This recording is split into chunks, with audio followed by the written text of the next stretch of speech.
The sky split apart like a giant's wound, bleeding rivers of fire across the endless white wasteland of Tarnus 4. Above the frozen moon's surface, something was dying among the stars. Garen Morn stood like a statue against the screaming wind. His breath turned to ice crystals in the bitter air, each exhale a small ghost that vanished into the darkness. Behind him loomed the twisted remains of a communications tower, its metal bones reaching toward heaven like the fingers of a buried giant. The burning streak carved its way through the storm clouds above him. A ship, no, a dying vessel was falling toward the frozen ground like a broken arrow shot by an angry god. The trail of fire it left behind painted the gray sky in shades of orange and red. Garen didn't move. Not yet. He'd seen things fall from the sky before on this dead rock, plenty of times, but this one felt different, heavy, important, like trouble wearing a disguise. Too soon, he thought, the words bitter in his mind. Always too damn soon. His hand moved without permission, drifting down to the pulse pistol hidden beneath his heavy coat. His fingers found the worn leather grip, smooth from years of use. The weapon felt familiar, comfortable, like an old friend who never asked questions. Wreckage wasn't new on Tarnus 4. Hell, half the moon was nothing but a graveyard. Ships from old wars, cargo pods that never made it home, the bones of battles, fought and forgotten. But this wasn't some empty drone or abandoned freight hauler. This ship had someone inside, someone fighting to land it, fighting to stay alive in that dance between breath and death. That someone might be dangerous, or they might already be dead. The wind howled across the ice fields, carrying the sharp smell of burned metal and ozone. It stung his nose, made his eyes water. Garen turned slowly, his boots crunching in the deep snow. His dark shape stood out against the pale horizon like a slash of ink on white paper. The smoke trail was pulling him west, toward the deeper ice fields, toward the old mining zones where the moon had once opened its belly to let humans dig out its treasures. That was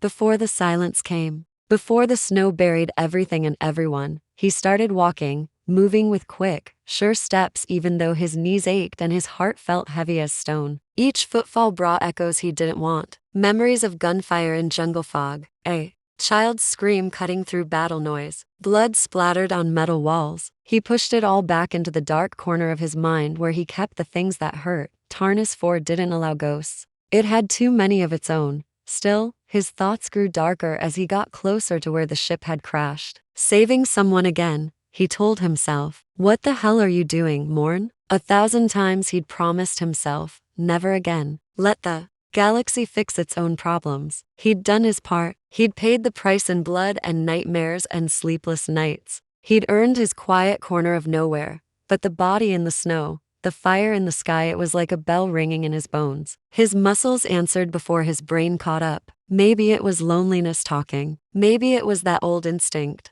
The need to pull people from burning buildings even when the fire consumed everything he touched. Or maybe, just maybe, he'd stopped believing there was any difference between him and all the other ghosts wandering this frozen wasteland. The wind grew stronger as he walked, howling like a living thing in pain. Snow whipped across his face, stinging his cheeks and making him squint. The landscape around him was a maze of ice formations and broken equipment. Old mining rigs stuck up from the snow like the ribs of massive beasts. Communication arrays lay twisted and dead, their metal arms reaching for signals that would never come. This place had been alive once, bustling. Over 10,000 people had called Tarnus for home, working the mines, running the stations, building lives in the cold and dark. Now only scavengers remained, ghosts, men like him who had nowhere else to go. He found the wreckage 30 meters down in a broken ravine made of glass-smooth ice and jagged rock. The ship had hit the ground hard,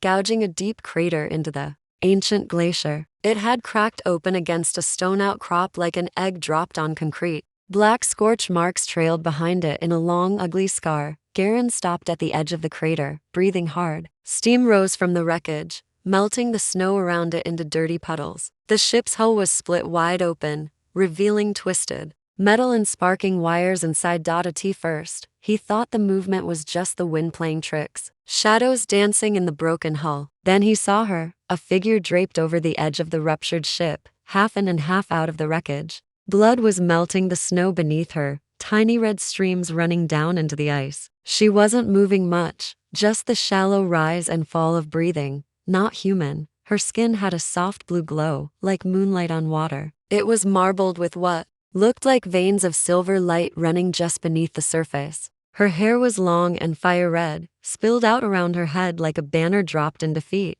What was left of her armor clung to her body in broken pieces. Some of the plate still flickered with dying energy, pulsing like a slow heartbeat. Burned wires trailed from a socket behind her neck, sparking once before going dark. Garen stopped just out of her reach, his breath catching in his throat. Virexy. The word hit him like a punch to the gut. He hadn't seen one in years, not since the war, not since Ember Down. And even then, never this close, never like this broken, bleeding alone. She made a sound, low and animal-like, full of pain. Her body shifted slightly against the metal. Her eyes fluttered open, unfocused at first, then sharpening. Silver white, inhuman, beautiful in a way that made his chest tight, and burning with pain. She saw him standing there. In that second, Garen knew with absolute certainty that she would kill him if she could. Her hands scraped at the snow around her, searching for something, anything, to use as a weapon. There wasn't one. I'm not here to finish you off, he said, keeping his voice steady but quiet. Though you're doing a pretty good job of that on your own.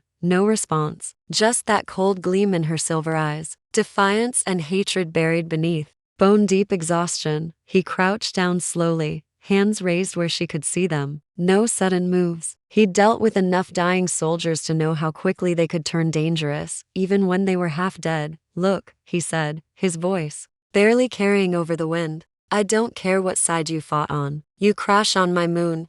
You get my rules. Rule 1, you bleed in my snow. I pull you out. Still no answer. Her lips moved, but she didn't speak, not in words anyway. Her gaze locked onto his face and something flickered there. Recognition, maybe, or regret. Then she slipped again, consciousness tearing away like wet silk. He caught her before she could collapse completely back into the wreckage. Her body was cold, frighteningly cold, like touching ice. She weighed more than she looked muscle, maybe cybernetic implants, maybe both. As his arms went around her, her head fell against his shoulder. In that moment, she whispered something, not in any language he knew, but soft, broken syllables that tasted like old grief. Tyrone. Not again. Not the children.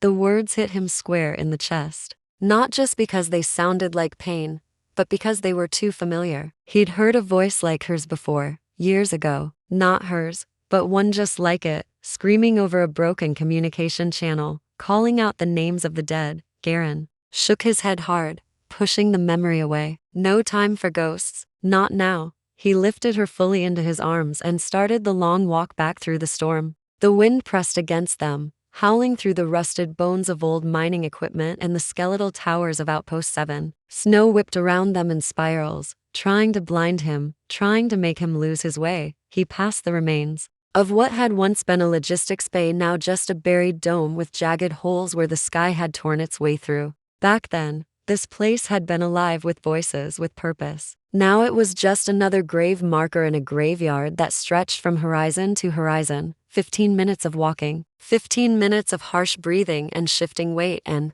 memories he couldn't shake. The storm tried to steal his warmth, tried to freeze them both solid, but he kept moving, one foot in front of the other, the way he'd learned to survive everything else. Finally, he reached his shelter. It was an old mining dome, patched with scrap metal and sealed against the endless winter. Heat coils salvaged from a dozen different wrecks lined the walls, humming with steady power. Inside, the air was warm and dry. The generator's low rumble was the closest thing to a lullaby this place had. Garen lowered her onto the padded cot he used for a bed and began carefully stripping away the broken pieces of her armor. She moaned once, weak and pained, but didn't fight him. The wound along her side was deep, half seared shut by weapon fire, half torn open by the crash. He worked with practiced hands, using scavenged medical foam and clean cloth to stop the bleeding. His movements were sure, economical. He'd done this before, too many times to count. When her eyes opened again, they were clearer and furious. You touched me, she said, her voice rough as sandpaper but sharp as a blade.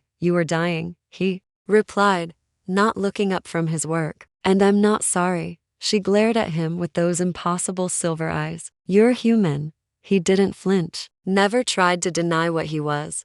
A pause stretched between them, heavy as stone. Then, as if the words burned her throat on the way out, I should have let the ice take me. Garen finally met her eyes. Really met them. Silver to brown, alien to human. Yeah, he said softly. I've thought that too. She blinked at that, confusion flickering across her features. She wasn't used to being understood, especially not by someone like him. He stood up, tossing the blood-stained cloth into a wastebin. You need rest. There's heat, there's food, there's a roof. That's all I'm offering. When Ken awoke again, it wasn't to pain. It was to warmth, not the artificial hum of a recovery pod or the sterile heat of a warship's medical bay. This was raw, uneven warmth, organic, alive. Something primitive in her body responded to it. Before her mind could put a name to the feeling, she flinched, muscles tensing. Her eyes snapped open to take in her surroundings, dim light filtering through. Patched walls, a curved ceiling held up by salvage support beams, the rhythmic hum of power coils beneath metal panels. Snow-streaked walls cobbled together with hull plating from a dozen different ships. The smell hit her next, faint, smoky, not unpleasant. Burnt synthetic fiber, stew, oil, the lingering scent of human occupation. It was alien to her, but not threatening. Not a Dominion cell, not a battlefield morgue. She was alive, her breath hitched, shallow and instinctive. Her right hand moved automatically toward her hip, toward where her weapon should have been, only to find soft blanket and clean gauze instead. Her skin tingled where it had been cleaned and treated. Her side ached with a dull, hot throb under fresh bandagging. She pushed herself upright slowly, wincing as every muscle in her body screamed in protest. Across the small room, the human sat on a rust-colored crate, turning a steaming mug between his hands. No armor visible, no weapons within easy reach. Just a simple thermal coat and those sharp, tired eyes that watched her without fear. He didn't speak, didn't move to restrain her or reach for a weapon. His calmness made her skin prickle with unease. Kenna forced herself to breathe normally, to think clearly, calculate, assess. When her voice came, it was rough and cracked from disuse. How long? He took a slow sip from his mug before answering. About 6 hours. Her eyes swept the space again, cataloging everything. No locks on the door she could see, no visible restraints. Only survival gear, a crude heater, patched ventilation, the basic necessities of staying alive in a hostile environment. She glanced at the cot beneath her, then back at him. Still your prisoner? He let out a quiet sound that wasn't quite a laugh. There was no humor in it. If I wanted a prisoner, I'd have locked the door. Another pause. Her gaze narrowed as she studied his face, looking for deception, for hidden motives. You should have. I don't keep people in cages, he said simply. She leaned back against the wall, eyes half closed but still alert. Every nerve was on edge, ready for movement, for violence if it came to that. That's short-sighted, maybe, he admitted. But I've done worse. That gave her pause. She didn't ask what he meant. She didn't need to. Men who lived alone on dead moons, who pulled strangers from burning wreckage, rarely came to it with clean hands. Everyone out here was running from something. She shifted again, more carefully this time, and the full weight of exhaustion settled over her like a heavy blanket. Her limbs trembled not from fear, but from depletion. The kind of bone-deep depletion that came from days without food, from too much neural strain, from losing too much blood. Her stomach growled loudly enough to echo off the metal walls. Without a word, he stood and moved toward a small galley alcove. She didn't trust the movement. It could hide a dozen intentions, but her body was too weak to act on her suspicions. Still, her voice stayed sharp when she spoke. You touched me. You were bleeding, he replied, his back to her as he worked at something she couldn't see. Kenna swallowed, the snarl rising in her throat. She wasn't angry at the touch itself. She was angry that she hadn't had the strength to stop him, that she'd needed it, that, for just a moment, it had felt safe. He returned a few minutes later with a steaming bowl and a second mug. He set both down on the floor beside the cot, then stepped back and crouched near the heating unit. No poison, he added, almost casually. She stared at the bowl. It wasn't ration paste or military supplement. It was actual stew, real, uneven chunks of something that might have been protein floating in thick broth. It smelled almost savory, like something made with care rather than manufactured for efficiency. Her stomach twisted again, this time with genuine hunger. She didn't thank him. She couldn't afford gratitude, not yet. But she picked up the bowl with trembling hands and brought it to her lips. The first taste was.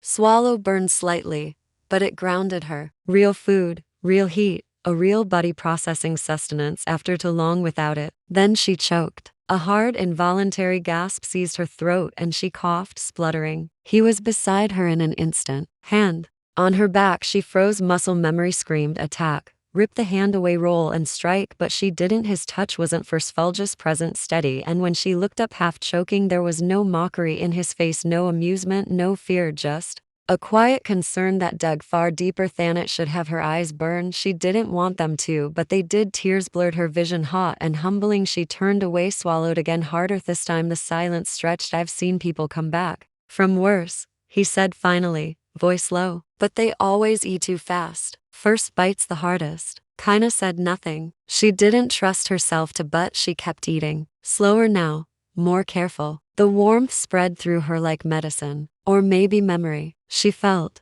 the hand leave her back, heard his footsteps retreat. The weight of his presence lingered longer. When she finished, she set the bowl down and sat in silence for a while, regaining her strength, trying to ignore the part of her that had felt something. Not comfort, not yet, but a small fracture in the cold. Name? She asked after a long moment. The man leaned against a bulkhead, arms crossed. Garen Morn. The name meant nothing to her yet. She nodded once. Kina, no house, no rank. The words taste empty, but saying them made them real again. His brow lifted slightly. No last name. They burned it. That shut him up for a while. The heat coils hum somewhere beneath them. The moon's crust groaned softly, ice shifting beneath metal. The world settling deeper into ruin. Where are we? She asked, voice quieter. Tarnus 4, he said. South mining zone. This used to be outpost. I-7 used to be 10,000 people lived here once. Miners, families, tech teams. Then came the war. The border redrew itself and nobody came back except the drones and people like me. Kaino absorbed that. Her eyes drifted. Toth patched walls, the salvage tech, the care in each small detail. Not a scavenger. A survivor. She looked at him again, truly looked. Scar down his temple, streaks of gray at his hairline. Broad shoulders but lean. A body built from work, not vanity. A man who'd fought once and no longer wanted to. Why help me? She asked. Garen stared at the floor for a moment. Then, because I couldn't stop the last one. Kaina didn't press. She knew that tone. It belonged to someone who lived with ghosts. Still, she felt something shift in her chest. She adjusted the blanket around her shoulders. It was too warm to soft, and her body hated how much it wanted tumult into it. Her eyes started to close against her will. She opened them again. Sleep, he said gently. Not safe, she murmured, more to herself than him. No, he agreed. It's not. She expected him to promise. Otherwise he didn't. That, strangely, made her believe him more. Kenna slid down onto the cot, one hand still clenched loosely at her side, but her fingers had uncurled. Her eyes closed again, and this time they stayed closed. Garen watched her breathe, watched her chest rise and fall with slow, halting rhythm, watched the tension fade from her jaw molecule by molecule. He didn't understand what was happening here, why this woman had crashed on his moon, what she was running from, or why she looked at him like he was more threat than savior. But she hadn't killed him in his sleep, and that was a start. Not trust, but not nothing, not anymore. Kenna stirred before the first light filtered through the battered ceiling plates. Garen heard her before he saw metal shifting softly like an echo in a long abandoned chamber. He kept still, finding sleep, but his body had already tensed. She was moving again, faster than he expected. When he cracked an eye open, he found her upright, sitting at the edge of the cot, slowly tightening makeshift brace he'd secured around her ribs. She moved with that same trained efficiency, every gesture a deliberate economic. Her long red hair, no longer matted with blood, had been hastily bound into a rough braid beneath the heavy coat she now wore. Her body was still lean, still ready to fight. She didn't speak, just stood slowly and limped toward the sealed hatch. Garen shifted on his cot, planning to limp your way out into a -40 wasteland. Kenna didn't flinch, didn't even look at him, just assessing. She replied flatly, Lakato, know which direction the wolves come from. You think I'm one of them? Not yet. Her voice was calm, but it hit like a blade dipped in frost. She ran her fingers lightly along the metal edges of the hatch, not pressing buttons, not trying to force it open, just feeling. Garen sat up fully now, watching. You're not going to get far. Dome's buried past the 3rd tier if you try climbing blind in your condition. The ridge will it. You alive? She didn't answer, but after a beat her hand fell away from the wall. Her eyes shifted toward the distant window, a thin, scratched viewport. half-roasted from last night's storm. "Few changed," she murmured. "It smells different." Garen raised an eyebrow. "You can smell through that." "I trained to track movement through volcanic cloud banks. Tarnus ice stench isn't that'ard to read." He stood stretching slowly, letting the stiffness fall from his limbs. "You're fast on your feet for Simeon, who was bleeding out 12 hours ago." "I've been through worse." "Yeah." He crossed the room to Theater Minel and keyed in a diagnostic sweep. "You always crash on backwater moons and get dragged into shelters by stranger snow," she said. "Usually I kill them first." He glanced over his shoulder. She wasn't joking, but there was no heat behind the words, just muscle memory. The flat truth of someone who'd lived too long in hostile territory. Garin turned back to the panel. The scan showed external temperatures dropping again. Atmospheric movement was light, but one of the southward relay towers had gone dark, probably from ice accumulation. He'd have to repair it soon if he wanted the dome to stay powered through the week. "Relay 9 is out," he said. "South sector, you're going out there." He nodded. "Needs fixin', Jim coming." "You're not healed." Kina looked at him, and this time her eyes narrowed. "If something's watching this dome, it already saw the crash. Leaving me here alone is worse than dragging me out in the cold." He didn't argue. Her logic was sound. She wasn't looking for adventure. She was thinking tactically. "Fine." He said, "We leave in 20 minutes. Dress for it." She was already moving. Outside, the wind clawed at them, but lacked the teeth it had the night before. The sky was bone white, blank and endless, stretching across the ice fields like a lid pressed too tight. Garin led the way across the ridge line, steps firm and practiced matching him half a pace behind. She walked without complaint, though her limp was noticeable. He checked her more than once, quiet glances to see how she carried herself. She never asked for help, but her breathing grew heavier the longer they walked. The relay came into view, nothing more than a scorched black needle protruding from a jagged outcrop around it. Ice had begun to climb like a creeping parasite, choking the tower's base in brittle layers. Garin dropped to one knee beside the panel and popped it open. Circuits hissed at the sudden exposure to cold. He pulled out a small thermal coil, clamped it to the core unit, and began recalibrating the internal alignment. His fingers moved fast, hesitant, like being exposed. "Up here for long?" Not with Kalina wounded, and not with that drone ping still echoing in his head. She stood a few meters off, watching the horizon. She hadn't said a word since they left. "You always this quiet?" he asked, as he sought her to lead back into place. "When I have nothing to say, you're a real joy in conversation." Kina tilted her head slightly. "You think because I didn't shoot you we're allies?" "I think you're here," he said, "and that means you didn't try to kill him in my sleep, so that's either trust or exhaustion." She was quiet a moment longer, then finally, "You don't act like a soldier." He gave a humorless smile. "That's because I stopped being one a long time ago. But you still think like one." He didn't reply. She took a step closer, boots crunching over the brittle crust of snow. Her gaze swept the horizon again, then dropped to the relay, to the tools in his hands, to the weapons at his belt. "What made you stop?" Garin hesitated. "It don't go away," he said eventually, "but there's a line you cross where you stop believing your orders matter more than the people you give them to. After that, you're just wearing the suit." Kina watched him for a long, silent breath. Her voice, when it came, was quieter than before. "You lost someone."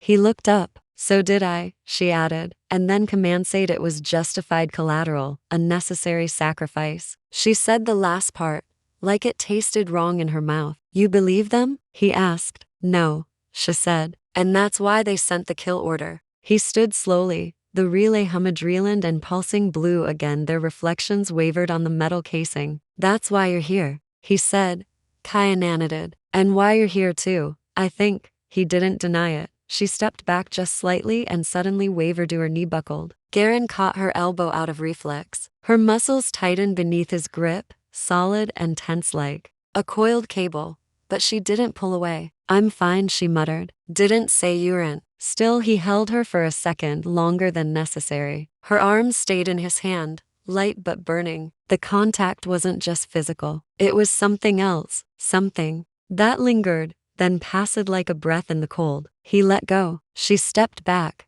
adjusting her coat, and neither of them spoke. As they made their way back toward the dome, the airlock sealed behind them with a mechanicless, and warmth began to seep back into their skin. Garin tossed his coat, acidined, reset the power sequence on the generator. Kenna stood near the wall, quiet, eyes unfocused. A faint chime code from the terminal. He turned, then froze. A red ping blinked on the relay grid. Someone, or something, was scanning the sector. Kina walked to the screen. Frequencies encrypted. It's Dominion class. He nodded grimly. That drone you heard last night wasn't a traitor. Then they found my trail? No, Garen said they found us. They stared at the blinking light. For a moment, Helena exhaled sharply, like a blade being drawn. Then we don't have long. We've got time, Garen said. If we move carefully, if we're smart. She looked at him. You're staying in this with me? He met her gaze. If I wasn't, I would have let you die on the ice. Her jaw tightened. Something flickered behind her eyes, almost too fast to catch. She nodded once, then turned back toward the bunk. For the first time, when she passed him, her shoulder brushed his, and she didn't recoil. Garen didn't move.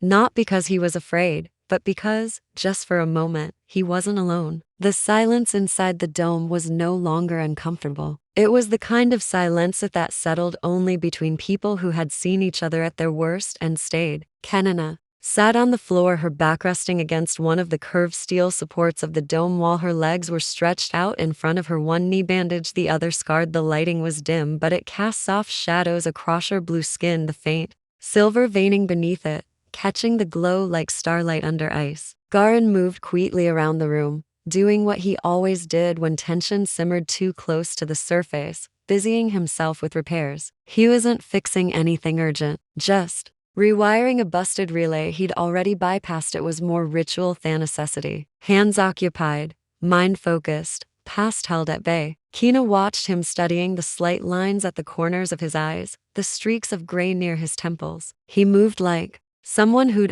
known violence intimately and now carried its weight with quiet dignity. You ever wonder what your life would have been like? She asked suddenly. If you'd never picked up a weapon? He didn't stop working, but his shoulders tense slightly sometimes. He said, but then I remember people like me never go to choice. We don't find the war, it finds us. She nodded slowly. It found me too. Booty was built for it. He glanced at her, brow furrowing. She shifted, pulling her braid over her shoulder fingers, idly working one of the silver rings from the end. It clinked softly against Thefler. You know I'm Virexi, but what that means to humans is always shallow. Thacey, the skin, the reflexes, the tech interface ports, but not what's underneath. Garen sat down across from her, resting his arms on his knees. We were designed for precision, not genetically, not exactly. We evolvedro bloodlines, centuries of selecting for memory retention, neuromuscular control, pattern-based learning. No family names, no parents, just cohorts, programs. Her voice was steady, almost cold. My earliest memory is of failing a logic drill. I was 4. I was made to stand in the ice vault for 21 minutes. They said it would teach me resilience. It did, but I stopped feeling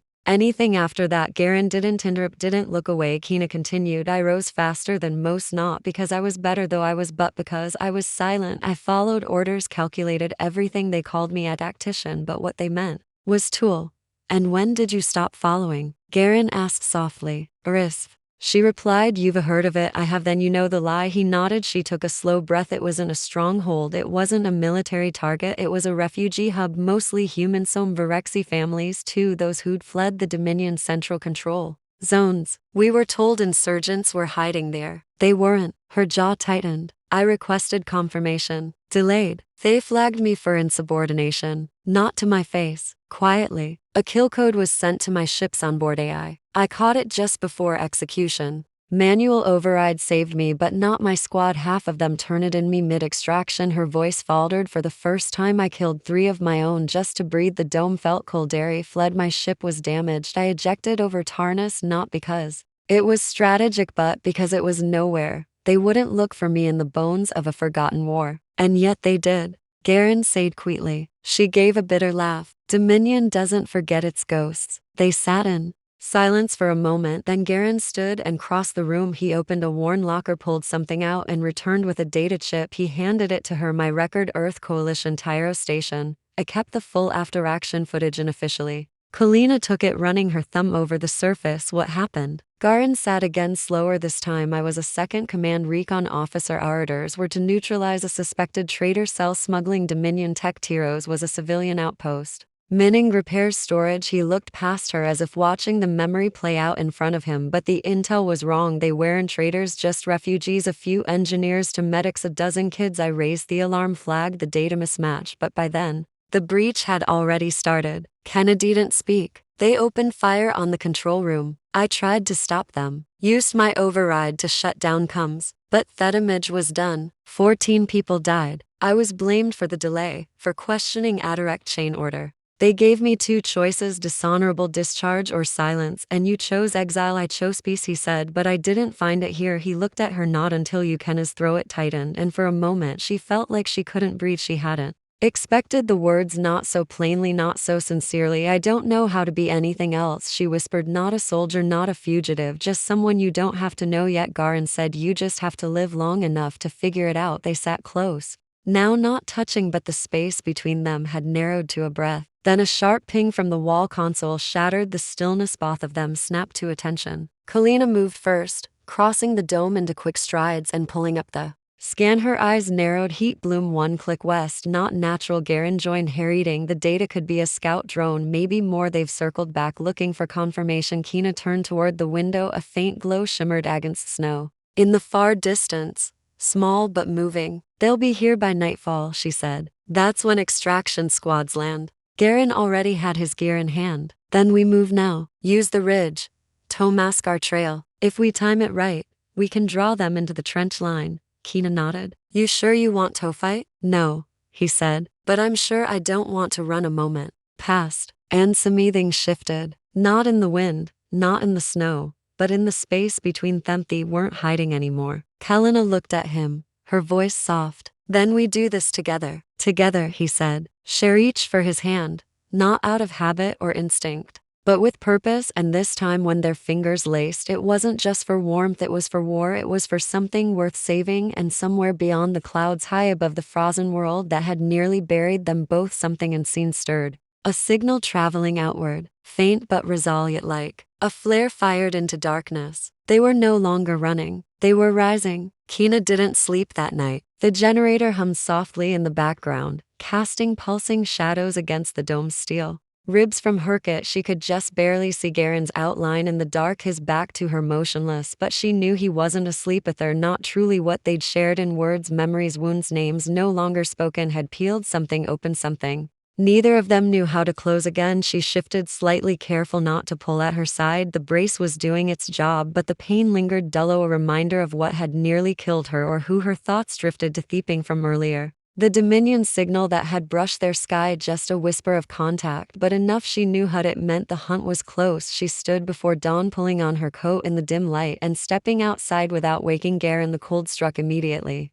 biting dry, sharp, but it cleared her head. Above her, the stars cut through the thin atmosphere like shards of glass, gold, distant, beautiful. She looked to the ridge and crouched low, brushing the frost from a slab of old industrial plating. From this angle, she could see the southern horizon and the flicker of artificial movement just beyond the old comms tower. One drone too far to shoot, too low to ignore. They were mapping the terrain now, watching for patterns. That meant they had coordinates. That meant she had days, maybe less. Behind her, she heard footsteps crunching through snow. You should be resting, Garen said, pulling his coat tighter as he came up beside her. Kina didn't answer immediately. Her eyes remained fixed on the distant Glindy. Spotted them 20 minutes ago, she said. Standard Veld pathing. They're covering the grid section by section. They'll circle back here by sundown. How many? One no, but if they're tracking heat signatures, the next wave won't be scouts, it'll be extractors. Garen was silent for a beat. Then he said, we'll need to move. We can't outrun them. Kalina said, not with one working relay and no uplink to jam the scan. I'm not suggesting we run. He turned to face Harim, suggesting we strike first. She looked at him. Then finally, her expression wasn't surprised, more like intrigued. You're not the same man who dragged me out of the snow, she said. Nagarin said, I'm not. There was something different in him now, not just the soldier she'd sensed under the surface, but the tactician, the part of him he'd buried deep, thinking it was the same thing as guilt. He wasn't just surviving anymore, he was planning. They returned to the dome and started their work in silence. Garen pulled up terrain maps from old mining records, overlaying power lines and heat vents, checking for ambush zones. Kina began dismantling her ruined gauntlet, salvaging the micro servo from its casing to rig into a proximity minute. Her fingers moved quickly, precisely. Every flick of her wrist held years of training. It wasn't until hours later, when the terminal beeped softly with a failed scan override, that Garen spoke again. There's an old trench line west offer, he said, half collapsed, but the structure might still hold if we draw them, and we could set a charge on their supports. Kina nodded. Bottleneck them. Give us one shot, he said. That's all I'll get. She turned toward him. What if I am what they're after? You are, Garen said, but helping you makes me a target too. If we split now, they'll kill me to get to you. You don't owe me anything. No, he paused. Then added, but I'm still not letting them take you. For the first time in hours, her expression cracked just slightly, a flicker of something she hadn't let herself feel in a long time, a gratitude. But deeper than that, trust. They worked through the night, building traps from salvage tech, rigging shock plates, setting heat decoys. Every system Garen had used to keep his dome running in silence was now being turned into a weapon. They took shifts, one sleeping, one standing watch, and by the second sunset, plan was set. Kenna stood at the edge of the ridge, watching the sky darken. The drone returned just as expected, hovering low, scanning wide. Then it dipped just slightly and zipped off toward the trench. The bait had worked. She turned to Garen. They'll follow that relay, Spike made to squads, maybe 4, he nodded. Then we stick to the plan. They moved together, wordless, the rhythm of motion now familiar. Garen carried the last off charges, Kalina covering his path with a makeshift rifle slung over her back. When they reached the trench, the air had changed heavier, as if even the moon knew what was coming. They took position just as the first glint appeared on the horizon. Kina looked through the scope, adjusting slightly. Trois transports, 3 clicks out. Low flight pattern, stealth design. Their dominion. Garen didn't flinch when they land. Wait, let them step into the kill zone. They won't hesitate, she warned. Neither will we. The moment hung between them. She looked at him. Really look, there was no armor left to strip away, no more lies, no more questions. She stepped forward just a half step and reached out. Her hand rested on his chest, fingers split over the worn fabric of his coat. His heart beat steady beneath her touch, strong, real. I never thought I'd trust a human again, she said quietly. I never thought I'd want to save anyone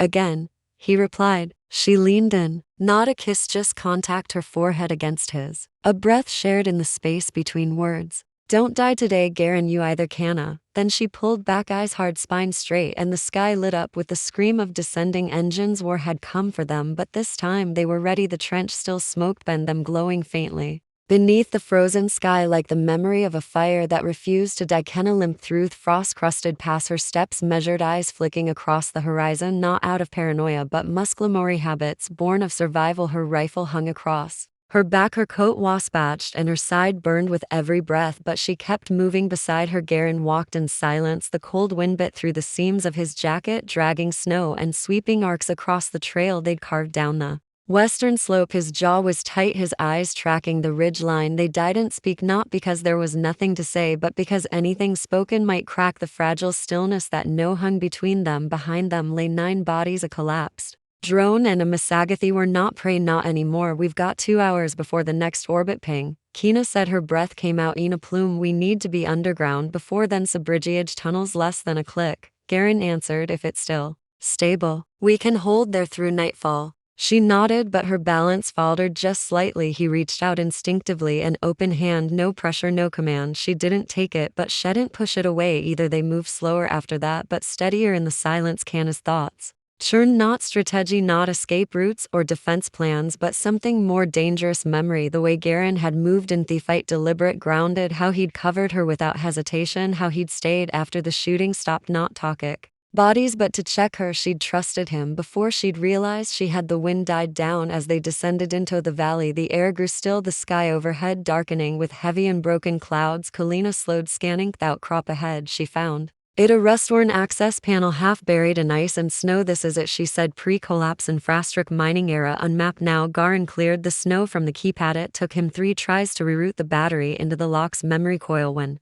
it finally clicked open, the door groaned as if waking from a long sleep. They stepped into darkness. The tunnels stank off rust oil and long decayed polymers. Emergency lights flickered to life, old filament strips hazy amber. The ceiling was low, reinforced with carbon rebar that had held longer than anyone predicted. They moved quietly, boots echoing off the frozen metal floor, past broken carts and abandoned tool crates. It took them 15 minutes to reach the inner chamber, a bunker oval shaped barely 10 wide with cracked consoles lining the far wall and a collapsed ventilation shaft overhead. The air was thin but breathable. It would do. Kina dropped her gear without ceremony and sank onto one of the crates. She pulled off her gloves, flexing her stiff fingers in the half-light. Garen checked the perimeter, secured the access door, then crouched to set up a heat rod in the center of the room. For a while the only sound was the low hiss of warming coils and the soft creak of metal settling. Then Garen said, You were bleeding worse than you let on. Kalina didn't look at him, not enough to matter. You're pale. I'm Varexy, this is my normal. He smirked. Liar. That made her glance at him just for a second, but she didn't smile. Not quite. You don't have to pretend you're invincible anymore,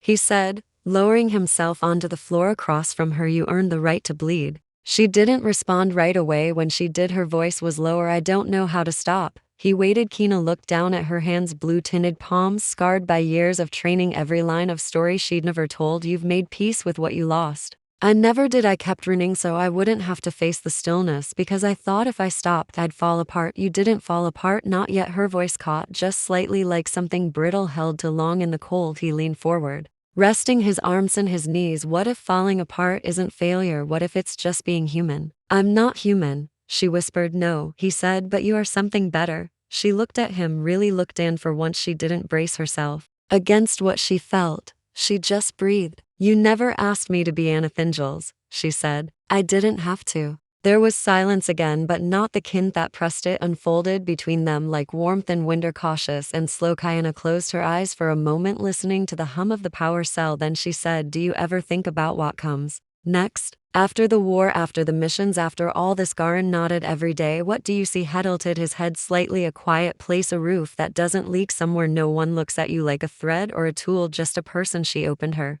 eyes and was there. He didn't answer immediately. Then softly, the word hung in the air between them like something fragile and electric. Kenna's breath caught again, but not from pain this time. I don't know how to build that place, she admitted. Then we build it together. He reached out, not for her hand this time, but for her face. His fingers brushed the line of her jaw, soft against the scar that curved beneath her cheekbone. She didn't flinch, didn't retreat. She leaned and toed touch, and then slowly, cautiously closed the distance between them. It wasn't a desperate kiss, not born of adrenaline or fear. It was slow, deliberate, earned, a touch born of long nights, frostbitten silence, shared loss, and finally, something that felt like beginning. When they pulled apart, she didn't speak, neither did he. They didn't need to. Outside, the storm deepened, but inside the bunker, heat bloomed between them, not just from the power rod, but from the quiet, stubborn choice to live, to trust, to stay. Kina lay beside him on the floor, resting her head against his shoulder. Her body finally relaxed,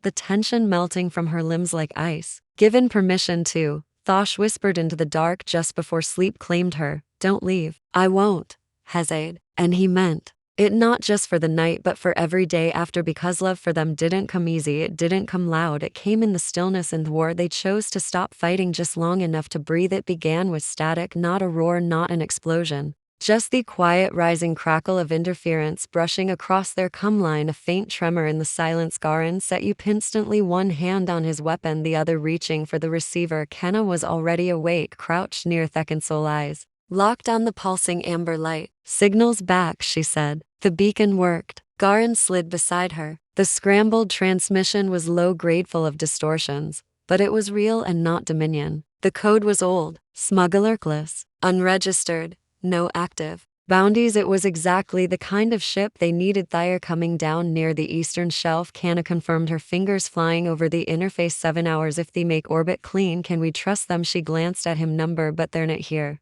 to kill us. That's a good place to start. He nodded. They had one last shot. The bunker couldn't hold out much longer. Power was draining. Heat coils were sputtering. But the most dangerous threat wasn't the cold or even the Dominion. It was doubt. They were fugitives in every registry, traitors in every system. Their names were erased, rewritten, buried, but they were still here, and they were not done yet. They moved quickly through the fractured landscape of Tarnus, for an expanse of steel bones and frozen ash. With every step toward the extraction point, the weight of the past 7 days pressed down like gravity. They crossed fields of cracked ice lit by the dying sun, slipping between rusted antenna and buried transport tracks. Kenna led them through blind canyons and shadowed ridges, her breath sharp, her movements fluid. Now, despite the wound, Garin watched her with quiet admiration. She didn't limp anymore. They reached Thepleto by dusk. It overlooked the eastern crater, a flat expanse of wind, smooth snow broken only by the twisted husk of an old survey tower. Garin climbed to the top while Kenina set up the flare. Through the static in the wind, he saw it, a glint of movement in the clouds, sleek, angular, gliding like a ghost. There early,